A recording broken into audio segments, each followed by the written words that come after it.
Bienvenidos de vuelta a Contrapoder 3.0 con José Colina y Esteban Hernández. Hoy vamos a conversar con Pedro Pedrosa, él es consultor político, ya lo conocen acá bastante, ¿no? Buenas tardes, Pedro, ¿cómo estás?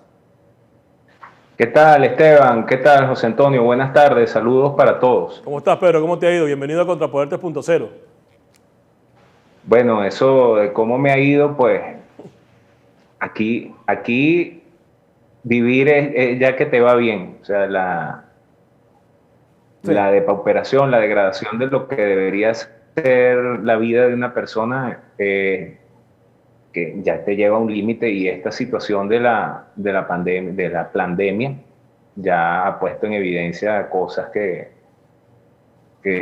no queríamos, que muchos no queríamos terminar de ver. sí, Entonces, me así es, encuentro Pedro. bien. Yo, a pesar de todo, sé y tengo conciencia de que soy un venezolano privilegiado. Basta salir de Caracas para darse cuenta de que, en efecto, hay quienes están muchísimo peor.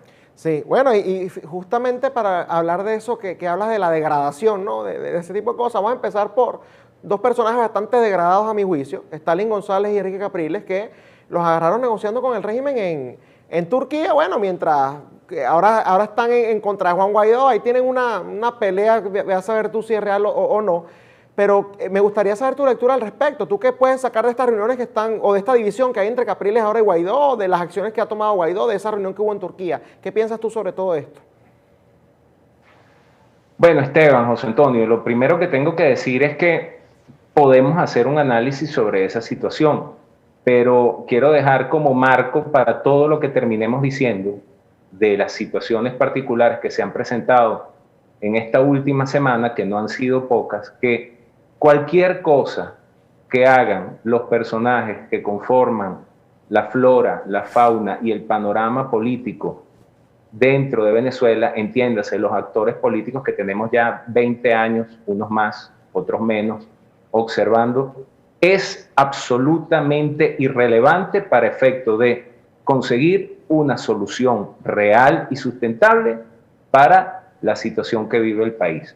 Ellos pueden saltar paracaídas, pueden dar vuelta el carnero, pueden hacer mil cosas, y cada una de esas cosas que ellos hagan serán irrelevantes. El país no va a solucionar sus problemas.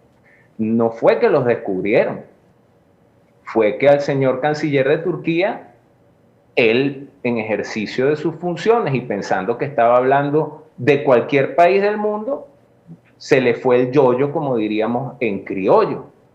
Otra cosa un poco más fuerte, le echó pajita. Pero vamos a estar claros. Mira, yo tengo la desgracia o la virtud de que pocas veces, sin duda me ha pasado, porque a todos nos pasa, pero cuando he dictado así alguna sentencia, alguna cuestión, pocas veces me he equivocado. Y es porque yo me dedico a analizar hechos. No, o sea, los hechos son el producto de lo que verdaderamente hay que ponerle el ojo. ¿Qué es lo que verdaderamente hay que ponerle el ojo? A la naturaleza de los personajes. ¿Cuál es su naturaleza? Si tú haces una recopilación de hechos demostrables, empíricos, a lo largo de estos 20 años, vas a corroborar cuál es la naturaleza de los actores políticos venezolanos. Y todos sabemos cuál es la naturaleza de Stalin González, pero era el segundo vicepresidente de la Asamblea Nacional de Guaidó el año pasado. Sí. Ay, entonces Guaidó, pobrecito, ¿no? No, él no sabía él no sabía quién era Stalin González. Por supuesto que lo sabía. Pero fíjate Entonces, algo. que nosotros pretendamos hacer de este último evento un hecho así como que, oye, qué sorprendente. No, eso de sorprenderse con ese evento es un acto o de estupidez o de ingenuidad o de propaganda de algunos personajes de los que paga, ¿cómo es que se llama que está? Alejandro Betancur López, que manda a Ronald Carreño todos los meses para allá, para Miami, a repartir el cheque entre los voceros de la propaganda del gobierno interino. Una de esas tres. Pero fíjate algo, Pedro, cuando tú hablas, por ejemplo, ahorita con las bases, ¿no? Si es que se puede decir eso hablar, porque lo que hacen es caerte insultos, por lo menos en las redes sociales. Pero ellos hasta hace nada estaban defendiendo a estos dos personajes y hoy en día dice que, bueno, que son traidores, ¿no? De una u otra manera reivindicando el caso de Juan Guaidó, porque, bueno, están diciendo que Juan Guaidó ha dicho abiertamente que no quiere ir a las elecciones, y esto sí. ¿Tú crees que entonces a partir de allí hubo un quiebre político por parte de ellos? ¿O es que están jugando realmente por ser un poco incluso más conspiranoico que pudiera ser, bueno, vamos a sacrificar estas dos fichas, pero están igual trabajando en conjunto para ir a estas elecciones, para tratar de legitimarlas internacionalmente? Bueno, es que ahí entra en juego otro evento reciente y yo de verdad trato de no meterme con esa gente porque no debe haber nada más doloroso que el tema de caer preso en cualquier parte del planeta, ¿no? Uh-huh. Pero esas liberaciones no ocurren por obra y gracia del Espíritu Santo. O sea, ojalá que fuese producto de una aparición divina a Siria o a Maduro o a alguno de ellos. No, eso es producto de algo más. ¿Qué pasa con esto de que digan ahorita que son traidores? Bueno, que es el último recurso que les queda.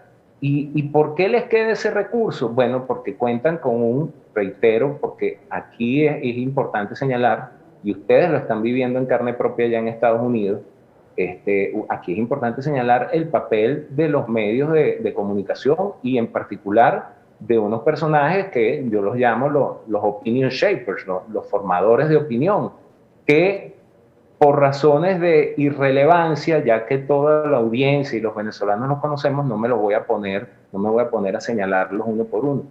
Ellos agarran y al quedar en evidencia, al ocurrir esto que ocurre, que no me sorprendería que todos lo conocieran. Lo que pasa es que, reitero, al señor canciller de Turquía se le fue el yoyo.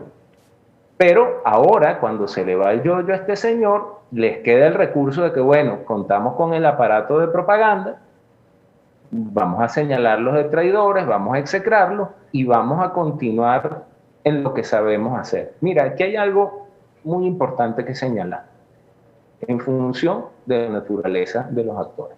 Cuando Esteban y José Antonio y yo mismo, en enero del año pasado, nos entusiasmamos mucho por lo que estaba ocurriendo y en ese entonces, en ese momento, fueron muy pocos los escépticos. Uh-huh. En ese momento fueron muy pocos los que... Pero la gran mayoría pensamos, oiga, esta es una oportunidad de oro, en efecto lo era. Detrás de esto, el primero que salió fue Almagro con la OEA, después el propio Pence y creo que Pompeo y finalmente Trump, y luego se armó lo que incluso Trump señaló en el discurso del Estado del Estado de la Unión, de una coalición de 60 países que ofrecieron su respaldo. En esa circunstancia uno decía, ¿qué puede salir mal?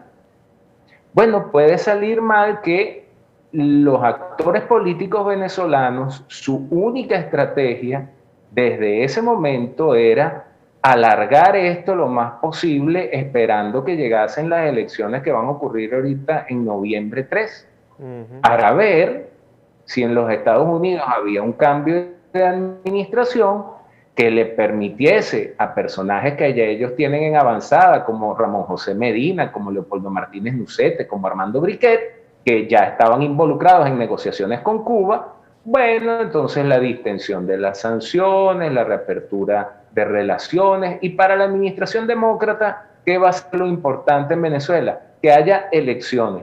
Ponle el resto de los sufijos que quieras, libres, justas, no libres, equilibradas, transparentes, las que sean. Pero para la administración demócrata, como fue en el caso de Obama, no les interesa que aquí la gente se esté muriendo de hambre siempre y cuando puedan demostrar que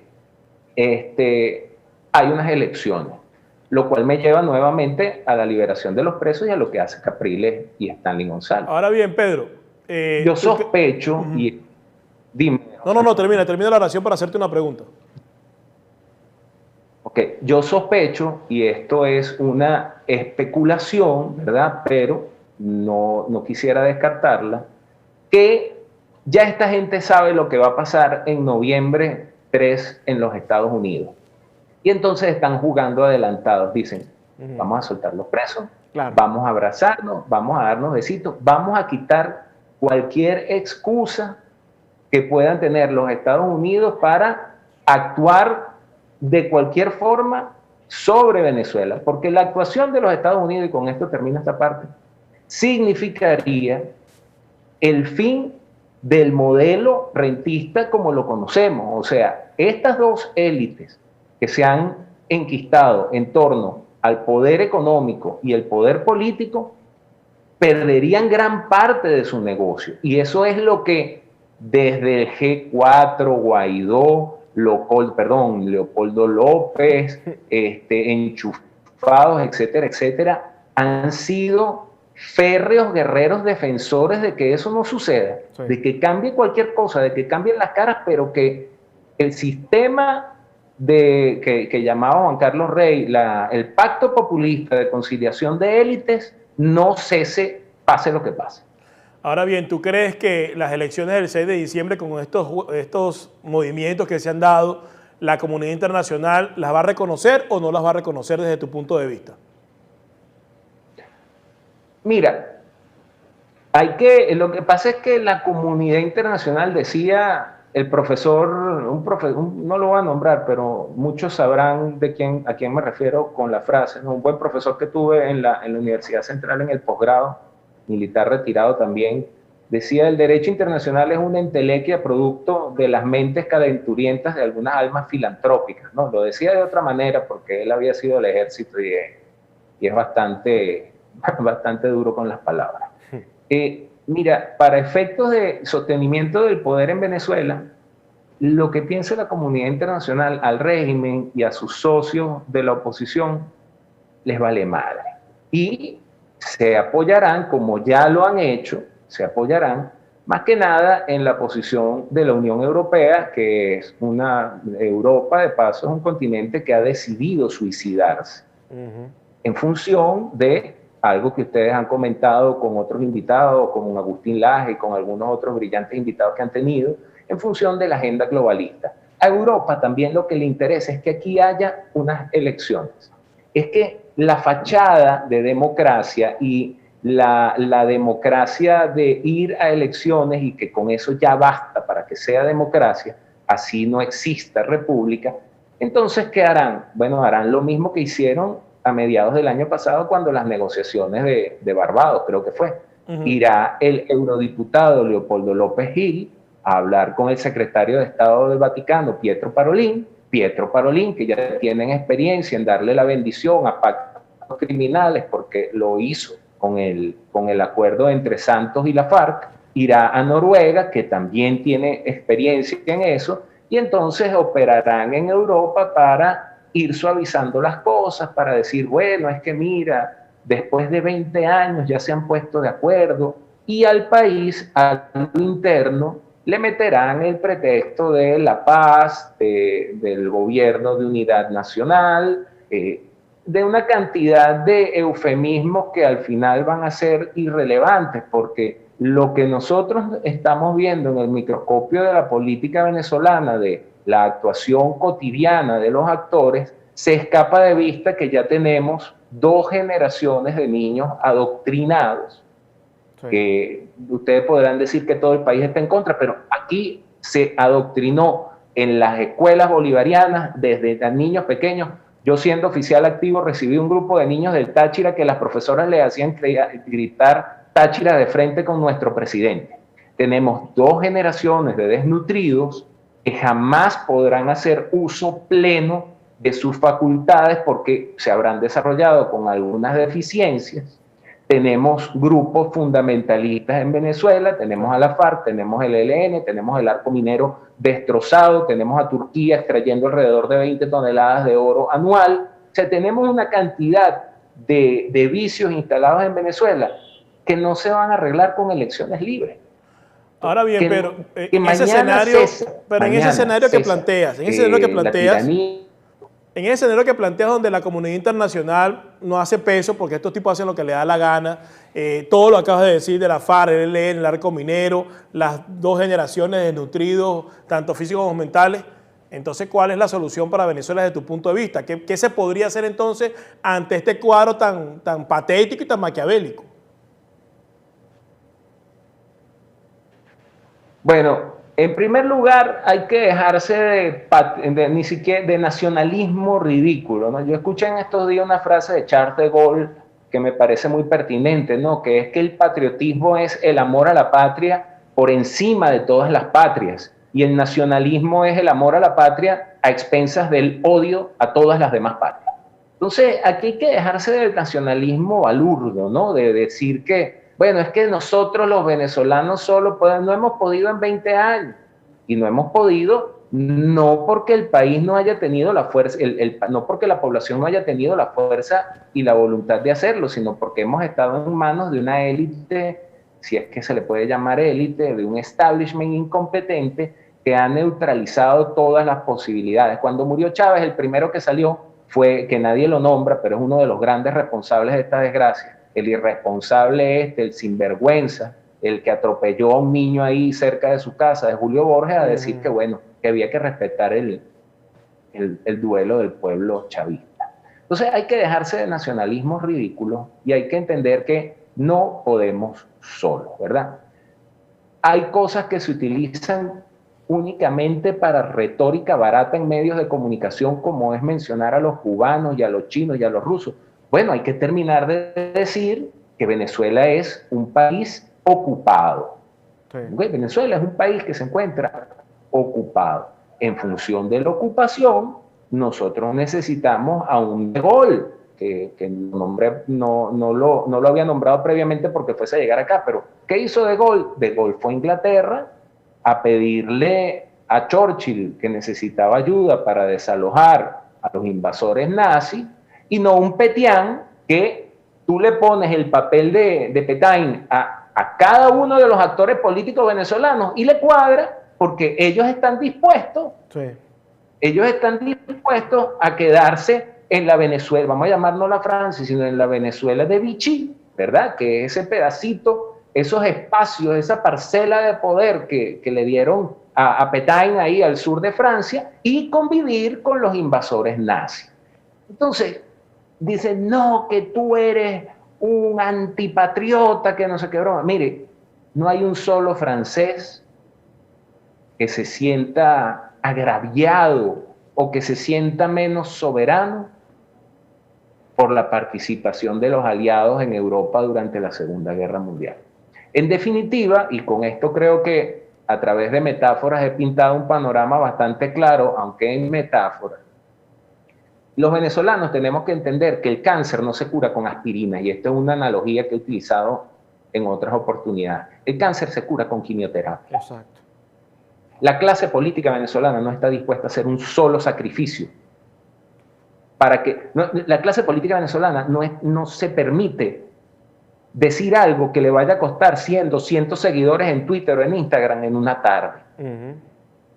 Nosotros no tenemos aquí estadistas, nosotros tenemos reinas de belleza. Y quieren estar pelando el diente para decir una cosa, a ver quién tiene más like y más retweets en un día. Esa es nuestra gran desgracia. Y ojo, la otra parte de la desgracia es que hay quienes aplauden ese tipo de actitudes. Hay quienes niegan la gravedad de la situación de Venezuela. Y, terminando ya con esta parte, también el problema de nosotros como ciudadanía, como venezolanos, es esa canción que no recuerdo de quién era, que la versionaron después Los Amigos Invisibles. Esto es lo que hay. Ahora bien, entonces vivimos preguntando, ¿pero quién? Esto es lo que hay, entonces es con eso. Pero no lo saben hacer, no importa, esto es lo que hay. Sí. Para finalizar, ¿quién puede ser el De Gaulle venezolano que pueda llevar a cabo esa cruzada para poder liberar al país? Bueno, ese De Gaulle probablemente lo estamos viendo y no le queremos prestar atención. Hay muchos personajes que pudiesen tomar esa... No muchos, o sea, de repente los contamos con una mano o nos sobran unos dedos, pero sí los hay. Pero tampoco han hecho su trabajo. Porque el trabajo de esa gente es brincarse en los Estados Unidos y en Europa el lobby que ha montado en particular los López Mendoza, la agenda de los López Mendoza, que ha involucrado a senadores norteamericanos de ambos partidos, que ha montado un firewall, un cerco ante Washington que impide ver ante Washington y ante los países de la Unión Europea, tanto como Unión Europea como países individualmente. Entonces esa es la tarea que hay que hacer, hay que brincarse ese cerco. Hay que entender que solicitar ayuda también implica conceder algunas cosas. Y aquí es donde entramos en cosas que desde que José Antonio y yo nos venimos conociendo, que creo que ya serán 6, 7 años, no sé, cuando empezamos a recibir clases por Skype con Antonio Mansuetti y Esteban, que está bien formado en esos temas económicos. Aquí hay que empezar a hablar las cosas con absoluta claridad. Venezuela, para salir de este estancamiento, tiene que privatizar absolutamente todo. Entonces, ahí es donde tú, está bien, ven acá, yo te voy a ayudar. ¿Qué tienes tú para que yo te ayude? No, mira, es que 12 tomos de la Enciclopedia Salvat no caben con todo lo que Venezuela tiene para ofrecer para recibir cualquier tipo de ayuda. Y ojo, y que ofreciendo eso, lo que vas es a generar empleo, trabajo, correcto, producción, pero tú pregúntale, desde el tarado demócrata que se la da de supereconomista Ricardo Hausmann, hasta cualquier miembro del gobierno interino allá en los Estados Unidos, pregúntale cuál es el plan de desarrollo económico para Venezuela, por hablarte del desarrollo económico, y te van a decir reflotar PDVSA. Pero es que porque no saben otra cosa. Es que, Pedro, no hay ni que preguntarles. Eso ellos lo plasmaron. Esos son otros temas. Se quedó frisada en la... No, pero aquí te estamos escuchando. Eso no hay ni que preguntárselos, Pedro, porque eso ellos lo plasmaron en el Hausmann dijo en alguna intervención que China... Bueno, imagínate tú. Pero es lo que te digo, no hay ni que preguntárselos porque eso lo plasmaron ellos en el Plan País. Y ahí está más que claro, que es la continuidad de absolutamente todo el sistema, solamente que cambiando, bueno, las caras que lo representan. Lamentablemente se nos ha acabado el tiempo, Pedro, pero muchas gracias por habernos acompañado hoy en Contrapoder 3.0. Bueno, era Pedro Pedrosa. Gracias a ustedes por la oportunidad. Muy bien, era Pedro Pedrosa, quien es consultor político, también militar retirado. Para los que no conocen, Pedro estuvo en la Armada. Creo que se retiró de capitán de navío o de capitán de fragata, una de dos. Y bueno, ha estudiado y ha hecho una transición exitosa de la vida militar a la consultoría política, y siempre yo creo que es uno de los pocos que desde el principio ha dicho las cosas como son. Esteban, ¿cómo es la cuestión de la promoción para los emprendedores? Les recordamos, y además con la suerte, Corina, que tú mencionaste en el primer segmento, de que este es el primer programa que sale en este canal, así que aprovechen. 60 emprendedores que hayan visto Contrapoder, aprovechen y regístrense, por favor, para pues, este paquete, ¿no?, para emprendedores. Si quieres registrarte, son los primeros 60, como ya dije. Visita el link que te van a dejar en la descripción fijada de este video. Añade la promoción al carrito de compras y completa el formulario con los recaudos que allí te indicamos y realiza el pago. Lo que este paquete incluye para esos emprendedores son 4 comerciales de 30 segundos de nuestra programación, que va desde Contrapoder 3.0, que es este programa, FDP Noticias, Fuera de Orden, Agárrate. También incluye una historia multiplataforma en Instagram, Facebook y YouTube Historias, un post multiplataforma en Facebook, YouTube, Comunidad y Twitter, y la producción de la mención publicitaria te la regalamos, así que no pierdas esta oportunidad. Los primeros 60 en registrarse van a tener la oportunidad de formar parte de esto. Bueno, tienen la oportunidad ahí en sus manos, así que cuando vean esta información, pues métanse inmediatamente y regístrense. Son 60 cupos nada más. Esto ha sido todo por hoy en Contrapoder 3.0, el programa de la derecha en Factores de Poder, que definitivamente es el canal de la información. Duela a quien le duela. Hasta mañana. Este programa fue presentado por John de la Vega, abogado de inmigración.